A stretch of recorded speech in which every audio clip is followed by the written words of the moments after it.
जांच हो रही है, और विचारधारा ने, चाहे यूनिवर्सिटी कितनी भी बड़ी हो, चाहे कहीं भी हो, उनको लगता है कि ये सेफ जगह है, ये सेफ पैसेज है उनके लिए, जहां से वो अपनी विचारधारा को, कट्टरता को आगे बढ़ा सकते हैं।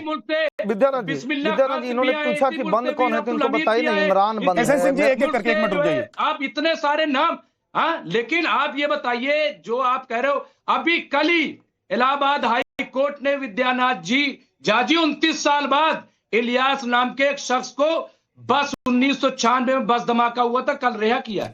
कहा इनके सबूत नहीं में 29 साल बाद रिहा किया गया है। आपने खबर दिखाई, आपने वो खबर चलाई, आपने उसका बयान लिया? नहीं लिया ना आपने, नहीं लिया। लिया आपने, क्यों नहीं लिया? जाइए चलाइए उसका इंटरव्यू। 29 साल वो जेल में रहा, 29 साल बाद वो छोड़ा गया क्योंकि पुलिस सबूत ही नहीं दे पाई कि बस में रखा कहा गया। अब ऐसा पहला मामला है देश में, ऐसा मुसलमानों के साथ ही होता है? नहीं, अच्छा चलिए और आ जाइए। और नहीं, मैं मेरे सवाल का जवाब दीजिए ना, एक मिनट। कि ऐसा पहला मामला है कि 30 साल तक कोर्ट कार्रवाई में कोई रहा हो और उसके बाद कोर्ट ने उसको बरी कर दिया? नहीं, हम कह रहे हैं तो उसको दिखाइए ना। तो विक्टिम कार्ड क्यों खेल रहे हैं? उनकी बात कर रहा हूं मैं पूछ रहा हूं सर, विक्टिम कार्ड क्यों खेल रहे हैं? कि मुसलमान था, इस गतिविधि में पकड़ा गया, 30 साल तक कोर्ट कचहरी के चक्कर लगाता रहा। आपके जैसे कोई मुसलमान क्यों नहीं पकड़ा जाता है? अरे भाई और आ जाइए, मैं कह रहा हूं ठीक है पकड़िए, आप तो खबर भी चलाइए जब वो छूटे तो। सर मैं ये कह रहा हूं कि आप तक खबर क्या घर चलकर पहुंची है? आप तक किसी न किसी माध्यम से खबर पहुंची होगी ना। कौमी सलामती के मुशीर हैं अजीत डोभाल जी, उनका बयान सुना आपने? उन्होंने क्या कहा? उन्होंने कहा कि पाकिस्तान जो है नेटवर्क ISI वो मुसलमानों से ज्यादा हिंदुओं को अपॉइंटमेंट कर रही है अपने काम के लिए, और पकड़े भी गए हिंदू सब, ज्यादातर उनमें तादाद हिंदुओं में है। जो तो कोई विक्टिम कार्ड खेलने नहीं आया ना सर? तो क्या किया जाए? 1 मिनट और आ जाइए।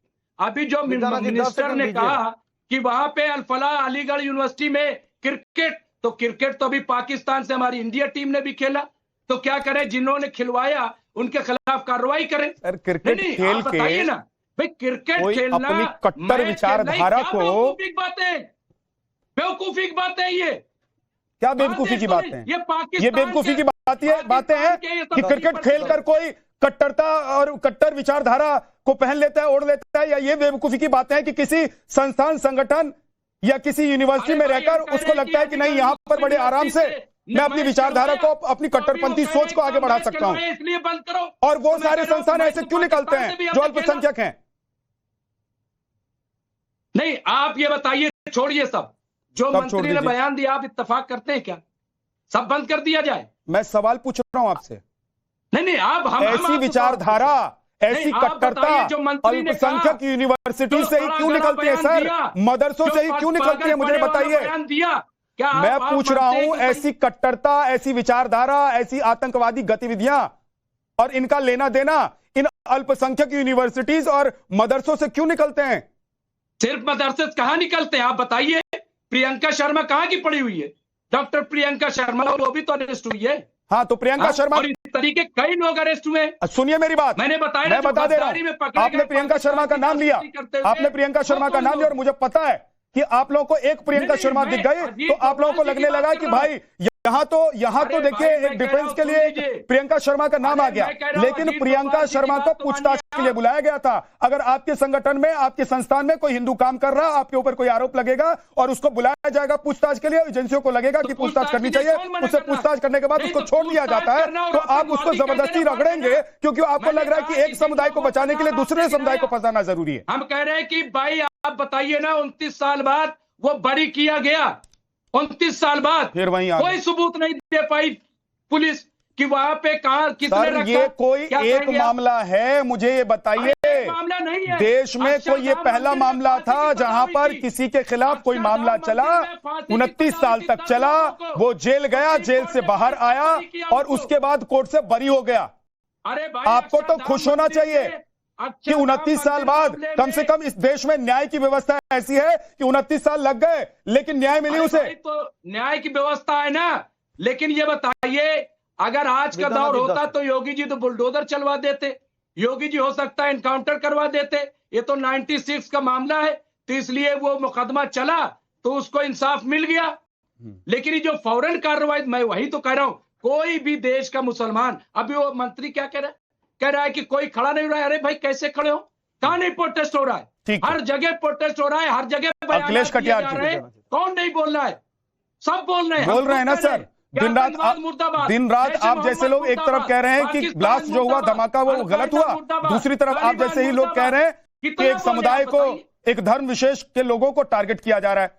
अखिलेश कटियार जी, मेरा सवाल यह है कि देश में अगर एक संविधान, एक विधान, तो एक शिक्षा नीति, एक व्यवस्था, और एक ही तरीके से बच्चा मेरा हो, आपका हो, चाहे मुमताज आलम रिजवी जी का हो, शादाब शम्स जी का हो, हर बच्चे के लिए एक ही व्यवस्था हो, क्या दिक्कत है इसमें?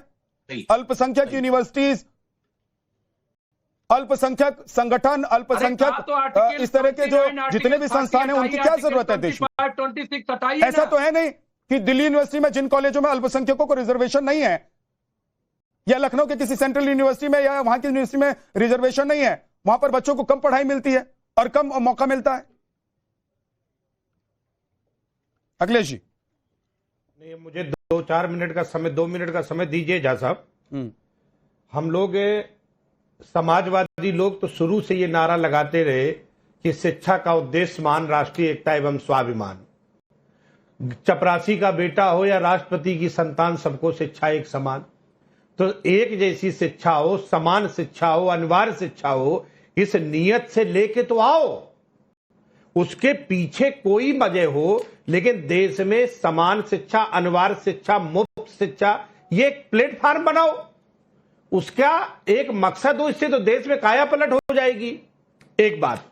और दूसरी बात, जो बड़े समय से यहां पे हिंदू मुसलमान को लेके कौन टेरर है, किसका धर्म क्या है, भाई प्रदीप जी का नाम भी झा साहब आप जानते होंगे। प्रदीप कुरुलकर जो डीआरडीओ के साइंटिस्ट थे, जो आतंकवादी है, देशद्रोही है, जो इंसानियत का दुश्मन है, उसकी कोई जाति धर्म को थोड़ी होती है झा साहब। चाहे हापुड़ में द ट्रिब्यून की खबर आपने पढ़ी होगी, ये जो दिल्ली ब्लास्ट को लेके जो 3-4 लोगों के नाम बोले, उसमें कितने मुसलमान हैं जो हापुड़ से गिरफ्तारी हुई है। और 2008 के अंदर जो मालेगांव में ब्लास्ट हुआ था, जिसमें 2025 में जिन 7 आरोपियों को बरी किया गया, उसमें कितने मुसलमान थे? आप इसको जो लोग राष्ट्र विरोधी हैं, जो समाज विरोधी है, जो नफरत की राजनीति करते हैं, जो समाज को बांट के अपने राजनीतिक उद्देश्यों को पूरा करना चाहते हैं, वो सभी समाज के दुश्मन है। उसमें किसी भी जात का कोई हो सकता है, किसी भी धर्म का कोई हो सकता है। जैसा ठीक, सुजाता पांडे जी, आप सहमत हैं? आवाज आ रही है आपको हमारी? जी आ रही। देखिए, सबसे पहले तो मैं ये एक्सपेक्ट करती हूँ आपसे विजयनाथ जी कि आपने जो ये फ्रॉड सेकुलरिज्म का चश्मा जो लोग पहन के बैठ जाते हैं, वैसे चश्मा कोई नहीं पहना होगा, तभी मेरी बात समझ में भी आएगी। पहले तो ये कहना चाहती हूँ कि देखिए, अब समय आ गया है कि एक पैटर्न तो सामने दिखता है। कोई यहाँ कह रहा था कि क्या सारे मुसलमान हैं? नहीं, सारे मुसलमान नहीं होते, कुछ भटके हुए लोग भी होते हैं उसमें, लेकिन अधिकांशतः मुसलमान ही होते हैं। और ये हिंदुओं की जिम्मेदारी नहीं है, ये मुसलमान समुदाय की अब जिम्मेदारी है कि वो पूछे कि उनके बच्चों को कट्टरवाद क्यों सिखाया जा रहा है। क्योंकि डॉक्टर उमर का आप वीडियो अगर देखेंगे तो वो किसी हिंदू के लिए नहीं था, वो मुसलमान बच्चों के फटने का वीडियो था। वो उस बात को जस्टिफाई कर रहा था कि जिहाद होना चाहिए, बम बना के फट जाना जो